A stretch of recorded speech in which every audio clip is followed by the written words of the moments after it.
प्रभु यीशु मसीह के सामर्थ्य नाम में हम मांगते हैं। तारीफ करो जोर से खुदाबंद।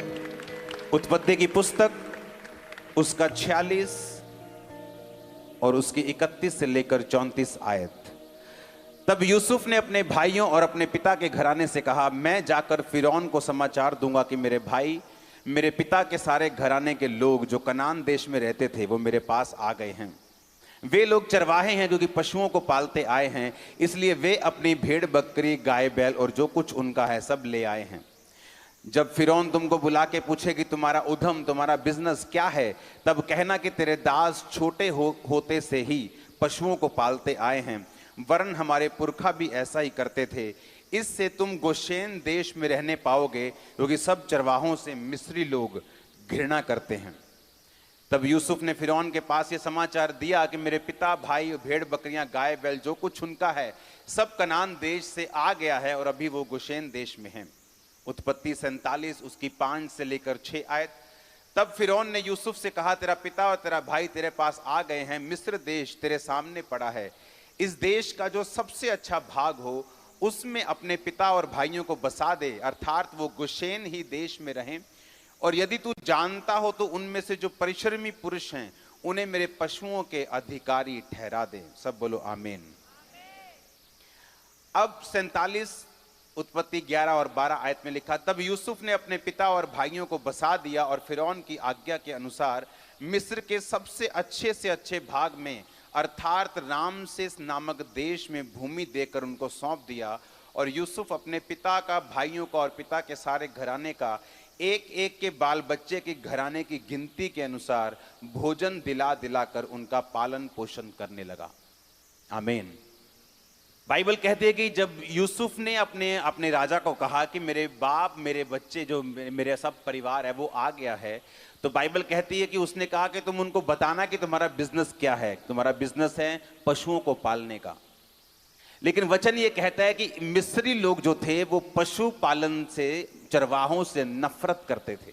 लेकिन वचन ये कहता है कि उस नफरत के बावजूद भी उनको बेस्ट देश दिया गया, जहां पर गोशेन देश जो था वो पूरा ग्रीन था। मिस्र देश में एक ऐसी, अगर आप मिस्र देश में जाएंगे तो वो पूरा एक आपको रेगिस्तान की तरह नजर आएगा। वहां एक नील नदी है जहां पर नील नदी के किनारे पे 97-95% पॉपुलेशन, और उस समय में तो 99% जो पॉपुलेशन थी वो नील नदी के किनारे रहती थी, क्योंकि और कोई रहने के लिए अच्छी जगह नहीं थी। और बाइबल कहती गोशेन देश जो था वो पूरी तरह से ग्रीनरी से भरा हुआ था। बावजूद इसके कि मिस्री लोग चरवाहों से घृणा करते थे, फिर भी उनको बेस्ट देश मिला। वही देश मिला जो उसका बेस्ट था, मिस्र का, बावजूद इसके कि वो उससे नफरत करते थे। रीजन क्या था इसका? नीति वचन 3 उसकी 3-4 में लिखा कि परमेश्वर की आज्ञाओं को अपने दिल में रखे रहना, अपनी हृदय रूपी पट्टियों पर लिखना, कृपा और सच्चाई को अलग मत करना, तो तू परमेश्वर और मनुष्य दोनों का अनुग्रह पाएगा। आप लोग परमेश्वर के कामों के लिए चुने गए हैं। बाइबल कहती आप लोगों को परमेश्वर ने अलग किया है। पौलुस कहता है तुम दुनिया से, परमेश्वर ने तुमको अलग करके तुम्हें एक बाउंड्रीज के बीच में ठहरा दिया है। तुम स्वतंत्र तो हो, लेकिन वो सब काम नहीं कर सकते जो अन्य जाति लोग कर सकते हैं, क्योंकि परमेश्वर ने तुम्हें आजाद तो किया है, पर अपनी आजादी को पाप के लिए यूज नहीं करना। अब जब बाइबल कहती है कि वो कहानी शुरू होती है यूसुफ से, आप इमेजिन कर सकते हैं कि इतने बड़े फेवर का रीजन ये था कि यूसुफ ने पोतीफर की पत्नी के साथ सेक्स नहीं किया और वो पाप में नहीं गिरा। ये रीजन था उसका इतनी बड़ी ब्लेसिंग अपने लिए और अपने परिवार के लिए रखने का। जब पोतीफर की पत्नी ने उसको अपने साथ सोने के लिए बोला तो बाइबल कहती है उसने मना किया और कहा कि तेरे पति ने सब कुछ, सारा बिजनेस, सारा घर मेरे हाथ में कर दिया है, तो क्या ये सही होगा उसकी पत्नी पर भी हाथ डालना? और बाइबल कहती है उसने मना कर दिया। उसकी पत्नी ने जानबूझकर उसको इल्जाम लगवाकर उसको जेल भेजा। लेकिन बाइबल कहती जब वो जेल में था और सांकलों से बंधा हुआ था तो भी यहोवा का वचन उसे कसौटी के ऊपर कसता रहा। क्या आप इमेजिन कर सकते हैं एक शरीर का काम आप और आपके परिवार और जनरेशन के नाश होने का कारण बन सकता है, और उसी शरीर के काम से फ्री होना आपकी और आपके जनरेशन की ब्लेसिंग का कारण भी बन सकता है। हम क्या कहते हैं, सरकार बुरी है, या हम क्या कहते हैं, या इकोनॉमी बुरी है, इकोनॉमी बैड हो गई, कोविड आ गया, अब उसके बाद यूक्रेन के साथ युद्ध छिड़ पड़ा है तो मेरा बिजनेस डाउन है। लेकिन बाइबल का वचन ये कहता है, मिस्री लोग जिन लोगों से घृणा करते थे, क्यों घृणा करते थे? मिस्र कहां से निकला? कनान से निकला था। कनान कहां से निकला? वो नूह के तीसरे बेटे से निकला था, जिसने अपने बाप को नंगा देखा था, उससे निकला था मिस्र। और इसीलिए जो मिस्री लोग थे वो थे तो इजराइलियों के रिश्तेदार, लेकिन अलग हो चुके थे, दुश्मन बन चुके, जैसे भाई भाई का दुश्मन बन जाता है। और जो इजराइली थे वो ज्यादातर, जिस तरह एसाव और याकूब बाइबल कहती है कि भेड़ बकरी को चरवाही करने वाला बना, और एसाव धनुर्धारी बना, वो युद्ध करने वाला बना, शिकार खेलने वाला मनुष्य बना। तो इजराइली जो लोग थे वो चरवाहे थे। इसके बावजूद भी कि एक पूरा देश, उसका प्रधानमंत्री, उसका राजा, उसके लोग उनसे नफरत करने के बावजूद भी आप इमेजिन करो कि जब वो उस देश में जाते हैं तो बेस्ट पोर्शन उनको मिलता है। आपकी लाइफ में बेस्ट पोर्शन खुदा आपको देने के लिए तैयार है। मैंने कहा आप अपनी लाइफ में बेस्ट को देखने के लिए तैयार हो जाओ।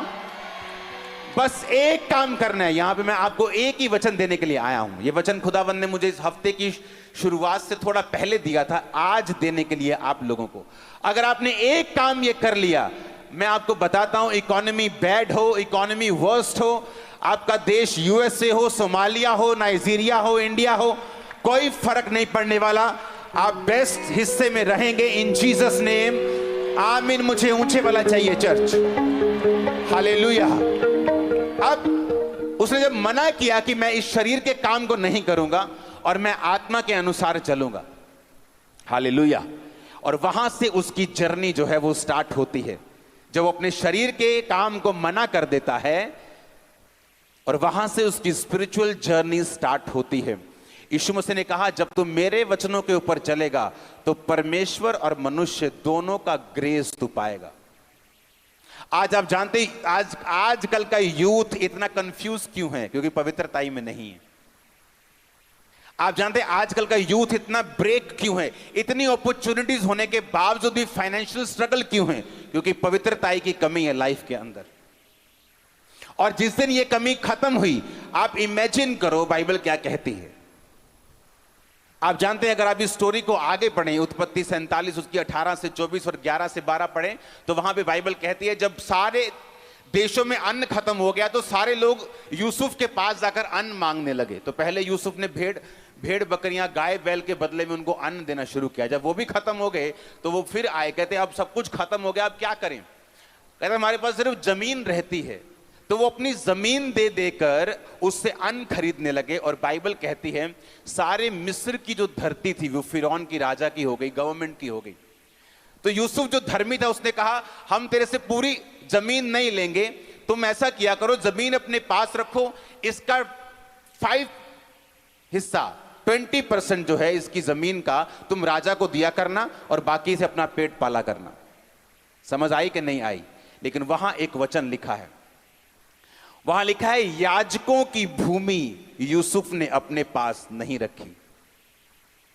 जब याजक लोग अन्न लेने के लिए आते थे तो बाइबल कहती है यूसुफ ने उनकी भूमि उधार नहीं रखी। याजकों के लिए एक स्पेशल अरेंजमेंट था जो यूसुफ उनको देता था। बल्कि वचन यह कहता है कि मिस्र के राजा की मेज पर जो भोजन होता था वही याजकों की मेज के ऊपर होता था। अब मेरी बात को ध्यान से समझना। पहले हमने क्या देखा कि जो इजरायली थे, परमेश्वर ने उनको, नफरत करते थे वो लोग, उसके बावजूद उन्हीं लोगों में से बेस्ट दिया, हां के ना। अब दूसरा बाइबल कहती है जब पूरे देश में अकाल था, पूरी दुनिया में अकाल था, पर याजकों को तब भी कोई भी कमी नहीं थी। और यीशु मसीह के जी उठने के बाद वचन ये कहता है कि पहले याजक लोग सेवा करते थे, आप लोगों के लिए, मेरे लिए, विश्वासियों के लिए, बाइबल कहती है वो लहू को बहाते थे और सेवकाई करते थे, परमेश्वर के सामने जाते थे। लेकिन नया नियम ऐसा कहता है कि प्रभु यीशु मसीह ने एक ही बार में अपने लहू को बहाकर हमारा महायाजक बनकर और हम सबको राजा और याजक बनाकर इस दुनिया के ऊपर रखा है। अब बाइबल के मुताबिक जो याजक लोग हैं वो आप खुद हैं, क्योंकि आपको पाप माफ करवाने के लिए अब मेरे पास आने की जरूरत नहीं है। आप अपने घर बैठकर खुदा से कह सकते हैं, खुदावन मेरे पाप को माफ कर, मैं क्षमा मांगता हूं, मैं तौबा करता हूं, तौबा करती हूं, नेक्स्ट टाइम मैं ये काम कभी नहीं करूंगा। बाइबल कहती है आप माफ हो जाते हैं। और वचन ये कहता है कि आप खुद एक याजक हैं, और वचन ये कहता है आप राजा हैं। प्रकाशित वाक्य 1 उसकी 5 और 6 आयत अगर आप पढ़ेंगे आपको यह वचन समझ आएगा। इसका मतलब क्या, जब पुराने नियम में याजकों की भूमि नहीं गई, जबकि पूरी दुनिया की भूमि खत्म हो रही थी, कोई देश बचा नहीं था, कोई परिवार बचा नहीं था, अमीर से लेके गरीब हर बंदा अन्न मोल लेने के लिए अपना सब कुछ बेच रहा था, क्योंकि वचन कहता है कि 7 साल ऐसा अकाल पड़ा जो पृथ्वी के ऊपर कभी नहीं पड़ा था। कोई रेडी नहीं था कोविड के लिए, कोई रेडी नहीं था। रेडी था कोई रेडी नहीं था। कोविड जैसे ही आया, बड़े बड़े देश जो बड़ी बड़ी पिक्चरें निकालते 20-20 हजार करोड़ की, सुपरमैन इधर जा रहा है, सुपरमैन इधर जा रहा है, कहां गए सारे सुपरमैन? गायब हो गए थे उस दिन। कोई काम नहीं आया क्योंकि तैयारी नहीं थी। कोविड की कोई तैयारी, अकाल की कोई तैयारी नहीं थी। बड़े से लेके छोटी कंपनी, बड़े से लेके छोटा परिवार, सब इफेक्टेड हो चुके थे, सबकी जमीन खत्म हो चुकी थी सिवाय याजकों के। और वचन क्या कहता है? तुम एक याजक हो। इसका मतलब पता क्या है कि लाइफ में कुछ भी हो, आपके देश में कुछ भी हो, आपके सराउंडिंग कुछ भी हो, लेकिन आपका नुकसान खुदावंद कभी नहीं होने देगा अगर आप एक सच्चे याजक हैं तो। याजक क्या करते थे? बाइबल कहती है वो सेवा करते थे। आज दिखाओ मेरे को विश्वासी चर्च में जो सेवा करने वाले विश्वासी हैं। मैं आपको सिरदर्द वाले विश्वासी दिखा दूंगा, फॉरेन ब्रांचेस में ज्यादा, जो अपने पास्टर्स को सिरदर्द ज्यादा देते हैं और सेवा कम करते हैं। लेकिन क्या इवेंजलिज्म करते हैं? कभी नहीं गए। क्या आप अपने पास्टर के साथ मिलकर गली गली जाते हैं सुसमाचार बांटने के लिए? बोलते हैं हम बिजी हैं।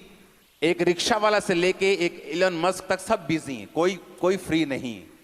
लेकिन जीसस ने कहा जब तुम मेरी सेवा करोगे मेरा पिता तुम्हारा आदर करेगा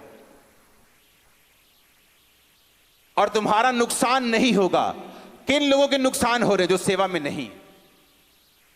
कौन लोग इफेक्ट हो रहे हैं? जो सेवकाई में नहीं, जो सिर्फ विश्वासी हैं, जस्ट चर्च जाकर ब्लेसिंग लेने की कोशिश करते हैं और यह नहीं मालूम कि अब बाइबल के मुताबिक तुम भी एक याजक हो और सेवा करने के लिए अपने परिवार समेत बुलाए गए हो। अपने पास्टर पर एहसान मत करो चर्च में जाके, क्योंकि तुम भी सेवकाई के लिए उसके साथ बुलाए गए हो। हालेलुया। और इसीलिए वचन कहता है कि याजकों की भूमि उसने मोल नहीं ली। उत्पत्ति 47 उसकी 18 से 24 आए, मैं 22 में पढ़ूंगा। पर याजकों की भूमि तो उसने ना मोल ली, क्योंकि याजकों के लिए फिरौन की ओर से नित्य भोजन का बंदोबस्त था। नित्य जो भोजन फिरौन उनको देता था वही वे खाते थे, इस कारण उनको अपनी भूमि बेचनी ना पड़ी। याजकों को अपनी भूमि बेचनी नहीं पड़ी। वो इस दुनिया की इकोनॉमी के इफेक्ट से आजाद थे। अगर आज आप फैसला करेंगे, पहला पवित्रताई में रहने का, दूसरा सेवा करने का, आप कुछ भी हो जाए, मैंने कहा कोई परमाणु हमला भी हो जाए, आप सेफ हैं यीशु के नाम। कोई ऐसा इकोनॉमिक इफेक्ट आपकी कंट्री पे आ जाए, लेकिन आप सेफ होंगे। और आप इमेजिन नहीं करेंगे, कोविड के दौरान मैंने चर्चिस को बंद होते देखा, सेवकाइयों को बंद होते देखा, बिजनेसेस को बंद होते देखा, चीजों को खत्म होते देखा, परिवारों को खत्म होते देखा। आप खामरा चर्च का इतिहास देख लो, उसके बाद हम 3 गुना 4 गुना 10 गुना शाइन किया हमने। रीजन, क्योंकि जो खुदा, जो बाइबल का खुदा है वो मेरा खुदा है, आज भी वो जीवित है, वो मुर्दा नहीं है। लेकिन प्रॉब्लम यह है मैं सेवा में हूं कि नहीं, या मैं पवित्रताई में हूं या नहीं। बिना पवित्रताई के बाइबल कहती तुम परमेश्वर को देख भी नहीं सकते। तुम तो चर्च में माइक लेके गा रहे होंगे, लोगों को मालूम है तुम गा रहे हो, लेकिन अगर तुम पवित्रताई में नहीं हो तो परमेश्वर को नहीं मालूम तुम गा रहे हो। वो पूछेगा भाई तुम कौन हो? बोला मैं गा रहा था। परमेश्वर कहा नहीं, मैंने तो देखा ही नहीं कभी तुम्हें गाते हुए। नहीं नहीं प्रभु, मैं तो वॉलंटियर बन के सबसे आगे था, लेकिन मैं तुम्हें जानता ही नहीं हूं, कौन हो तुम? उसने कहा पवित्र बन जिस तरह तेरा बुलाने वाला। और अगर तू पवित्रताई में नहीं है, तू परमेश्वर को नहीं देख सकता, वचन कहता है। आप बोलेंगे मैं टाइदर हूं, कब दिया टाइद? मैं तो जानता ही नहीं, तू कौन है तू? आप बोलेंगे परमेश्वर तू मुझे जानता नहीं, हे कुकर्म करने वालों, मेरे सामने से दूर हट जाओ और लेफ्ट हैंड साइड चले जाओ, नरक में चले जाओ, जो तुम्हारे और तुम्हारे शैतान के दूतों के लिए तैयार किया गया। क्रिश्चियनिटी एक रियलिटी है, अगर इसे जिया जाए तो। आमीन। ये एक रियलिटी है। बाइबल कहती है उसने याजकों की भूमि मोल नहीं ली। क्यों नहीं मोल ली उसने याजकों की भूमि? बाइबल कहती परमेश्वर ने कहा मैं याजकों को बेस्ट तेल, बेस्ट दाख, बेस्ट दुनिया की सबसे उत्तम चीजें दूंगा, क्योंकि ये लोग मेरी सेवा में हैं। क्या कहा था जीसस क्राइस्ट ने 500 लोगों को जीवित स्वर्ग पे जाने से पहले? जाओ और सुसमाचार सुनाओ। क्या उसने प्रेरितों को बोला? क्या उसने अकेला पास्टर्स को बोला? उसने सबको बोला जाओ और सुसमाचार सुनाओ। तो क्या आप जीसस की कमांड को पूरा कर रहे हो या नहीं कर रहे हो? अगर आप नहीं कर रहे हो तो आप सेवा में नहीं हो। अगर आप सेवा में नहीं हो, आप याजक की कुर्सी छोड़ चुके हो। अगर आप याजक की कुर्सी छोड़ चुके हो तो जो लोगों के साथ हो रहा है आपके साथ भी वही हो रहा है। आपके घरों में भी वही कलेश है, वही बीमारियां हैं, वही श्राप हैं और वही इकोनॉमिक ऑपरेशन और डिप्रेशन है, क्योंकि याजकों की भूमि मोल नहीं ली गई। बाइबल कहती याजकों के लिए नित्य बंदोबस्त था उनके लिए। जब कोविड आया तो लोगों ने कहा कि अब देखते हैं चर्चिस कैसे चलती हैं। लोग बंद हो गए आने चर्चिस में, चर्च खाली पड़ी है, 100 एकड़ की चर्च खाली पड़ी है। अब देखते हैं क्या करते हैं ये लोग। आप जानते परमेश्वर कई बार ऐसे समयों को आने देता है ताकि लोगों को बता सके मैं इसके साथ हूं। वो बता सके कि वो पुराना इज़राइल का परमेश्वर, वो यूसुफ का परमेश्वर, वो इसहाक का परमेश्वर, वो पतरस और पौलुस का परमेश्वर, वो आज भी जिंदा है। वो बातें करने वाला परमेश्वर नहीं है। आज तक मैंने इतनी चैरिटी लाइफ में नहीं की जो 2020 में कोविड के टाइम में हमने की। लाइफ में कभी नहीं की। एक दिन में 35 लाख का चावल, एक दिन में 12 लाख रुपए का चावल, एक दिन में ट्रक से ट्रक आते थे, कॉन्टिन्यूस राशन जाता था लोगों के घरों में। हालेलुया। कोविड में लोगों को जरूरत पड़ी लेकिन चर्च तैयार थी। आमीन। खुदावंद ने कहा याजकों की भूमि नहीं कहीं पे जाएगी। फिरौन की ओर से नित्य बंदोबस्त था। एक दुश्मन के हाथ से परमेश्वर ने बंदोबस्त किया। पूरे इज़राइल में अकाल पड़ा। परमेश्वर ने कहा एलिया जा और करीत नामक नाले में छुप जा, वहां कौवे तेरे को खाना खिलाएंगे। कौवा चुराने वाला जीव है। खाना किसी ढाबे पे मौजूद नहीं था, इतना अकाल था। बाइबल कहती है एक मुट्ठी आटा, एक बोरी आटे के लिए लड़ाइयां हो रही थी लोगों में।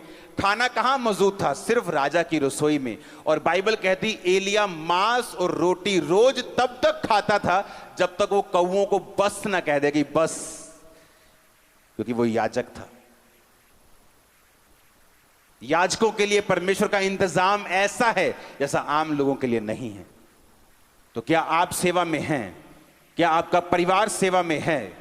क्या आपका फाइनेंस सेवा में लगा हुआ है? क्या आपके बच्चे सेवकाई में हैं? क्या आप सुसमाचार दे रहे हैं या नहीं? क्योंकि इसमें आपका फायदा है, परमेश्वर का नहीं। आमीन। जो सेवा कर रहे हैं किसका फायदा है? उन लोगों का जो सेवा। याजक बन के किसका फायदा हुआ? याजकों का फायदा हुआ कि उनको भूमि देनी नहीं पड़ी, परमेश्वर ने उनकी भूमि को बचा के रखा। हालेलुया। ऊंची आवाज में हालेलुया बोलो। अगर आज आप फेथ करके जाएंगे परमेश्वर मैं अपनी लाइफ को पवित्रताई में, अलगताई में, सेवकाई में रखूंगा। मैं अपने शरीर को शैतान को नहीं दूंगा। एक शरीर का काम, सिर्फ एक, आदम को कहां तक लेके गया? सिर्फ एक शरीर का काम जो यूसुफ ने मना कर दिया, उसको वो कहां तक लेके गया? बाइबल कहती है कि तुम शरीर के अनुसार चलोगे तो मरोगे, आत्मा के अनुसार चलोगे तो जियोगे। सारी सेवकाई, सारी क्रिश्चियन लाइफ इस बात पे डिपेंड करती है कि आप अपने शरीर को कितना फीड करते हैं, पाप से कितना दूर रहते हैं, आप परमेश्वर के साथ कितना अलगताई में रहते हैं, कितना सेवकाई में रहते हैं, परमेश्वर के साथ कितना जुड़े रहते हैं। परमेश्वर ने कहा जब तू मेरी सेवा करेगा मेरा बाप तेरा आदर करेगा। और जब परमेश्वर आदर करने पे आता है वो जबरदस्त करता है। आज क्यों फैमिलीज सेटिस्फैक्शन में नहीं, सेटिस्फाइड नहीं? क्योंकि उन्होंने खुदा को कभी सेटिस्फाइड नहीं किया। एक का मुंह इधर, एक का मुंह उधर, क्योंकि तुम्हारा मुंह भी परमेश्वर से दूर है, इसलिए तुम्हारे हस्बैंड का मुंह भी तुमसे दूर है। तुमने परमेश्वर से बेवफाई की है, दुनिया ने तुमसे तुम्हारे साथ की। जो तुमने खुदा की लाइफ में बोया है वो तुमने काटा है। उसने कहा अगर तुम याजक हो, वो ये भी ध्यान रखता तुम्हारा पार्टनर कौन है, वो तुम्हें चॉइस करने में हेल्प करेगा। अगर तुम याजक हो और पवित्रताई में चल रहे हो, वो ध्यान रखेगा तुम कौन सा कैरियर चुनते हो, वो ध्यान रखेगा कि तुम सफल हो जिधर तुम जाओ, जिस जगह पर तुम जाओ। आमीन। हमें लगता है परमेश्वर बड़ी बातों की परवाह नहीं करता। बाइबल कहती वो छोटी से छोटी बात की भी तुम्हारी चिंता करता है। एक मां को चिंता होती है किस कलर के कपड़े अपने बच्चों को डलवाने हैं। बाइबल कहती परमेश्वर तुम्हारी छोटी से छोटी बात की भी चिंता करता है। आमीन। इसलिए वचन कहता है कि याजकों की भूमि कहीं नहीं गई। क्यों नहीं गई? क्योंकि फिरौन की ओर से नित्य बंदोबस्त था। इमेजिन करो, जिन लोगों से नफरत करते थे, वो चरवाहों से स्पेशल नफरत करते थे, और उन्हीं को कह रहे हैं कि तुम्हें बेस्ट से बेस्ट देश मिस्र का हम देंगे। वहां पे जाओ, अपने भेड़ बकरियों को चराओ, वहीं पे रहो, बेस्ट हिस्सा इस देश का मैं तुम्हें देता हूं। क्यों? क्योंकि यूसुफ ने एक बीज बोया था कि बाइबल कहती वो हिला नहीं। उसने अपने शरीर के सामने आत्मसमर्पण नहीं किया, अपनी इच्छाओं की पूर्ति नहीं की, अपनी काम की पूर्ति नहीं की, बल्कि परमेश्वर में बना रहा, टिका रहा, खड़ा रहा और अड़ा रहा। आज मेरी प्रेयर है कि खुदावन आपके यूथ को, आपके लोगों को पवित्रताई के ऊपर चलने की ताकत और सामर्थ्य, और आपका परिवार और आपके लोग सेम ना हो। आमीन। ऊंचा तो ये आशीष आपकी है। ऊंची आवाज में 7 बार बोलो आमीन। मेरा बिलीव है आप लोग इस बात को ध्यान से समझेंगे। आमीन। ये किस तरह से यूसुफ ने बरकत को पाया, किस तरह से उसने फिरौन के आंखों में फेवर को पाया। परमेश्वर ने कहा जब तुम मेरी आज्ञाओं को अपने पट्टियों पर, हृदय पर लिख लेगा, तो परमेश्वर और मनुष्य दोनों का अनुग्रह पाएगा। दोनों की ग्रेस तेरे पे होगी। आदमियों की ग्रेस भी तू पाएगा, जिस तरह यूसुफ ने पाई। परमेश्वर की ग्रेस को पाया कि उसने दर्शन का मतलब समझाया, राजा को बताया कि क्या दर्शन का मतलब है, कि 7 साल बहुत फसल होगी, 7 साल अकाल के होंगे, इतने बड़े अकाल होगा वो कि 7 साल की फसल लोग भूल जाएंगे। ये परमेश्वर का ग्रेस था उसके ऊपर, कि कोई जादू टोना करने वाला, कोई किसी भी तरह का कोई पंडित, बाइबल कहती है, उनको ये इस बात का मतलब बता नहीं सका जो यूसुफ ने बताया। ये परमेश्वर का ग्रेस था उसके ऊपर। और उसके बाद मिस्र के राजा ने, फिरौन ने कहा जब तेरे माँ बाप भाई बहन यहां आ जाएं तो मैं उनको बेस्ट से बेस्ट मिस्र का देश दूंगा। बाइबल कहती है ये परमेश्वर का नहीं, ये इंसान का अनुग्रह था उसके ऊपर। नीति वचन 3 उसकी 3-4 अगर है तो उसको निकालेंगे अपनी स्क्रीन के ऊपर। उसमें स्पेशल लिखा है कि परमेश्वर का कि कृपा और सच्चाई तुझसे अलग ना होने पाए, वरन उनको अपने गले का हार बनाकर अपनी हृदय रूपी पट्टियों पर लिखना, तो तू परमेश्वर और मनुष्य दोनों का अनुग्रह पाएगा और तू अति बुद्धिमान होगा। आमीन।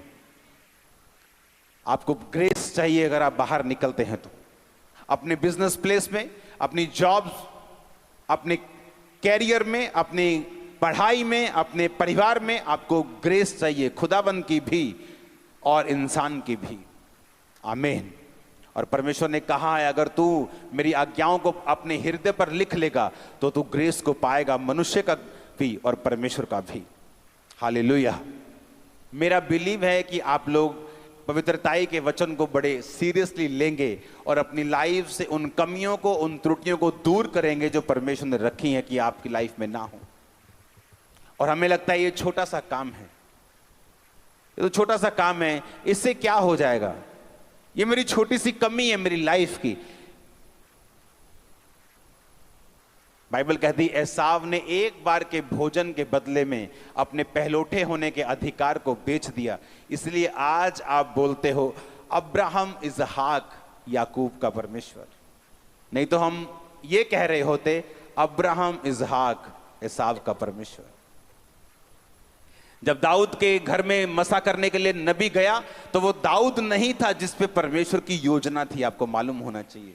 वो उसका बड़ा भाई था जिस पर परमेश्वर की योजना थी उसको राजा बनाने की। लेकिन वचन कहता है कि वो अयोग्य करार दिया गया। किसी को भी बिना परखे आप अयोग्य करार नहीं देते। आपका स्कूल आपको फेल, आपको ये नहीं कहता कि तू 10th में नहीं जा सकता जब तक वो आपके पेपर ना ले। तो इसका मतलब परमेश्वर ने उनके टेस्ट लिए और उनको भी मालूम नहीं था कि उनका टेस्ट हो रहा है। हालेलुया। उनको मालूम नहीं था उनका टेस्ट हो रहा है, लेकिन जब वो सामने गए परमेश्वर ने कहा मैं इसे अयोग्य करार देता हूं। सेकंड अयोग्य, थर्ड अयोग्य, सब आ गए, हाँ सब आ गए, लेकिन एक रह गया जो जंगल में रहता है, भेड़ बकरियों को चराता है। जब वो आया परमेश्वर ने कहा यही है, इसे मसा कर। और इसलिए वचन कहता है मैं तेरे भाइयों के मध्य में मैंने तेरा अभिषेक किया। आमीन। एक ही घर में दो भाई हो सकते हैं, एक शरीर के अनुसार चलने वाला और एक आत्मा के अनुसार चलने वाला। दोनों की लाइफ अब सेम हो सकती है लेकिन फ्यूचर में सेम नहीं होगी। स्पिरिचुअल चीजों का महत्व है, स्पिरिचुअल चीजों की वैल्यू है। आज एक शारीरिक इंसान और एक आत्मिक इंसान, दोनों का रिजल्ट, दोनों की पोजीशन सेम लग सकती है लेकिन फ्यूचर में ऐसा नहीं होगा। आमीन। मैं अपने दोस्त से मिला, मेरी वाइफ मेरे साथ थी थोड़े दिन पहले, मैं उस जगह से निकल रहा तो मैंने उसको फोन किया, मैंने कहाँ है तू? तो अपनी शॉप पे ही है। कहता हाँ मैं शॉप में। कहा आजा बाहर, मैं तेरी वेट कर रहा हूं। ये मेरा वही दोस्त था जिसने मेरे साथ बपतिस्मा लिया था। हम दोनों एक्साइटेड थे परमेश्वर में आकर, क्योंकि मैं मेंटल अटैक से मैं फ्री हुआ था और वो मेरी हालत को जानता था। उसने मुझे एग्जैक्ट नशे में, मेंटल पोजीशन में देखा हुआ था। तो जब मैं परमेश्वर में गया और मुझे सुधार शुरू हुआ तो वो जानता था कि परमेश्वर ने मेरी जिंदगी में काम किया है। अब एक समय आया जब उसकी फैमिली और मेरी फैमिली दोनों विरोध करती थी। इतना विरोध करती थी, बोलते थे कि तुम्हारे पास्टर को पास्टर के घर जाकर पीट के आएंगे, हम मार के आएंगे उसको, क्योंकि मेरी सारी फैमिली जो है वो अभी भी, कुछ रिश्तेदार अभी भी हिंदू हैं। तो वो बोलते कि तेरे को उसको मार के आएंगे, पीट के आएंगे, तेरे को भी घड़ीस के आएंगे, तो अपने धर्म में वापस आएगा। और चैलेंज करते थे मेरे को। उसकी फैमिली ने एक दिन उसको अपने पास बिठाया और बोला बेटा ना तो तेरी शादी करेंगे, ना तेरे को दुकान देंगे, ना तेरे को मकान में हिस्सा देंगे, तेरे छोटे भाई को सब कुछ दे देंगे। अगर तूने जीसस क्राइस्ट को नहीं छोड़ा, हमारी बात नहीं सुनी, तो तेरा पत्ता काट देंगे हम। और सेम प्रेशर मेरे ऊपर था कि तुझे बिजनेस करना है, तुझे टाइल्स का बिजनेस चलाना है, बहुत बड़ा बिजनेस था, तुझे ये काम करना है, तुझे ये क्रिश्चियन लोगों के पीछे नहीं जाना है। मेरा डिसीजन अलग था। मैंने सेवा का फैसला लिया, परमेश्वर के पीछे चला। उसका डिसीजन अलग हो गया और वो परमेश्वर से हट गया। उसकी मैरिज हो गई, उसको दुकान मिल गई, सब कुछ हो गया। जिस माँ ने, जिस बाप ने उसका विरोध किया, जिस भाई ने उसका विरोध किया, 1 साल में उसका भाई डूब के मर गया, पहाड़ों में गया। थोड़ी देर बाद माँ को टीबी हो गई, वो मर गई।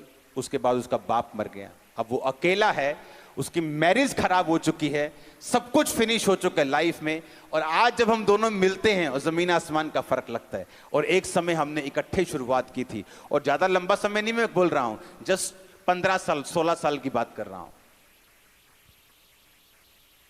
शुरुआत आपकी सेम। आज एक शरीर में चलने वाला व्यक्ति और एक आत्मा में चलने वाला व्यक्ति जब डिसीजन लेते हैं, शरीर वाला और आत्मा वाला हो सकता है सेम पोजीशन पे लगे आपको लगे कोई फर्क नहीं है। शरीर में चलने वाला आपको ज्यादा ब्लेस लग सकता है, क्योंकि मुझे लगा कि उसकी शादी हो गई, उसको दुकान मिल गई, घर में कलेश खत्म हो गया। छोड़ो यार, परमेश्वर को क्या मानना, दिल में मान लेंगे परमेश्वर को। जो घर वाले जाते हैं, माथा टेक दो वहां जाके, क्या प्रॉब्लम है? कुछ नहीं, घर में कलेश थोड़ी रखना है अभी। इसलिए कि कैंसर का फोड़ा दर्द ना करे, जख्म दर्द ना करे, उसको ना निकलवाओ तो वो आपकी मौत का कारण बन सकता है। अगर उसको निकलवा दो, आज पेन हो सकती है लेकिन आप फ्री हो जाते हैं। यीशु मसीह ने कहा मेरा रास्ता तंग है, थोड़े जो इसे पाते हैं, लेकिन खुला रास्ता है, बहुत लोग उसमें जाएंगे। जो खुला रास्ता है, जहां कोई सिरदर्दी नहीं है, कोई विरोध नहीं है, जो मर्जी खाओ पियो, जहां मर्जी जाओ, जिस मर्जी पार्टी में जाओ, कोई तंग रास्ता नहीं, खुला एंजॉय करो लाइफ को। लेकिन जीसस ने कहा जो मेरा रास्ता है वो तंग रास्ता है और थोड़े हैं जो इसे पाएंगे। लेकिन वचन ये भी कहता है मेरे मार्गों में उत्तम पदार्थ पाए जाते हैं।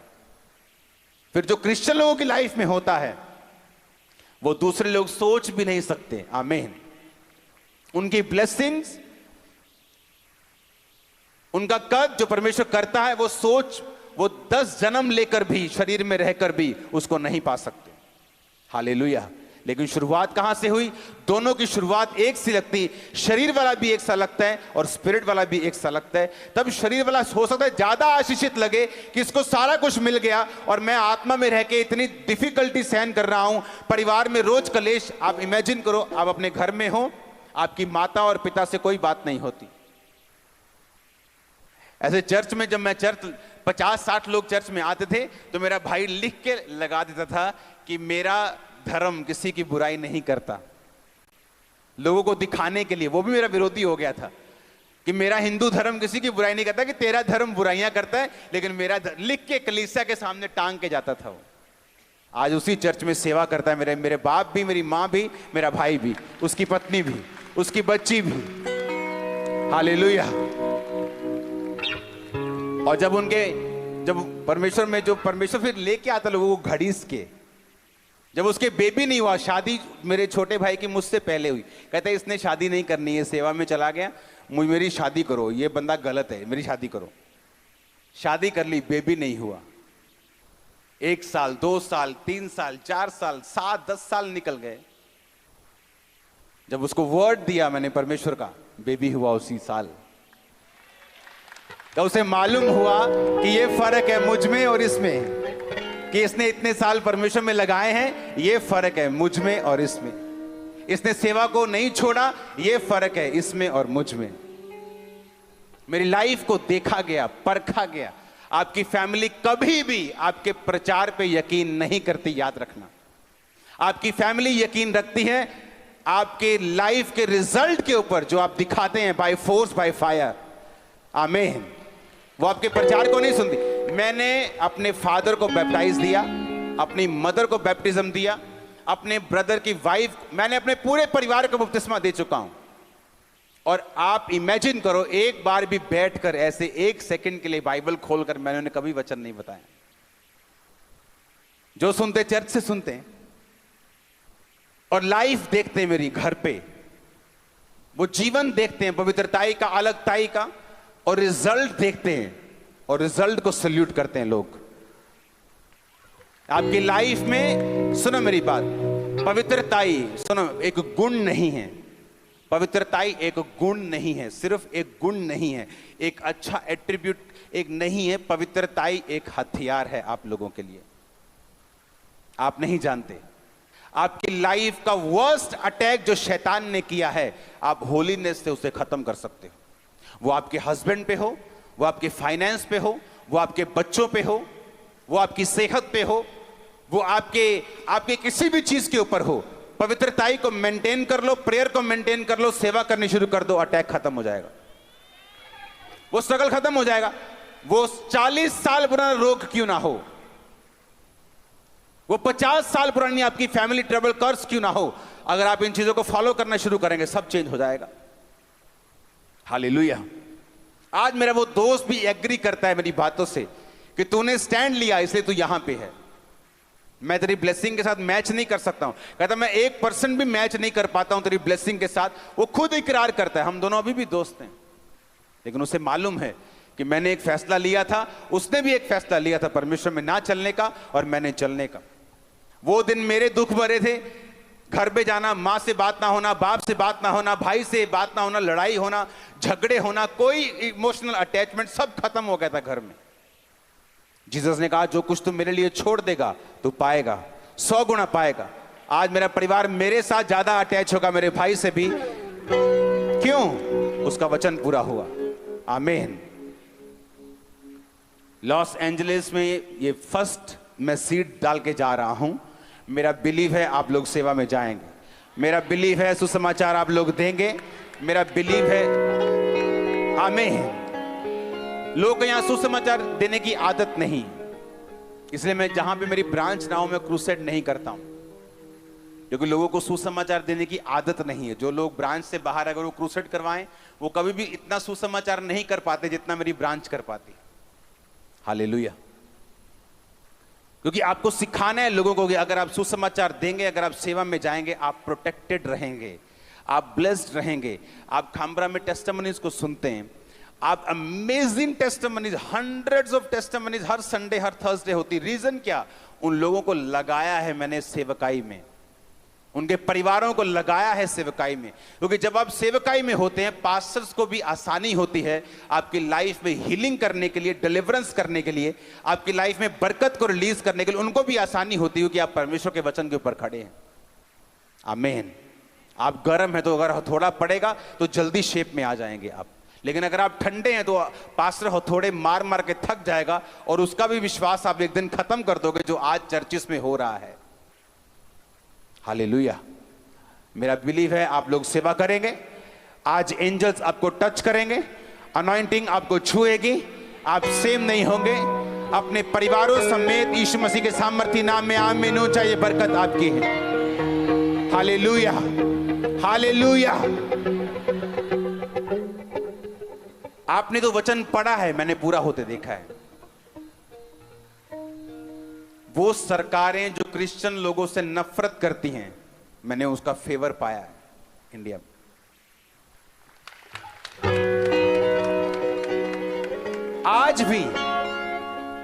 आज भी मैं आपको बता रहा हूं, यह वचन पूरा हो रहा है। वो लोग जो नफरत करते हैं, मिस्री बाइबल लिखा, मिस्री चरवाहों से घृणा, नफरत, देखते कैसी की तैसी मार दो इनको, और कहते कि जाओ बेस्ट तुम्हारा है, मेरे देश का बेस्ट हिस्सा मैं तुम्हें दूंगा। वो फेवर आप देखोगे इन जीसस नेम। होली स्पिरिट बता रहा है मेरे को।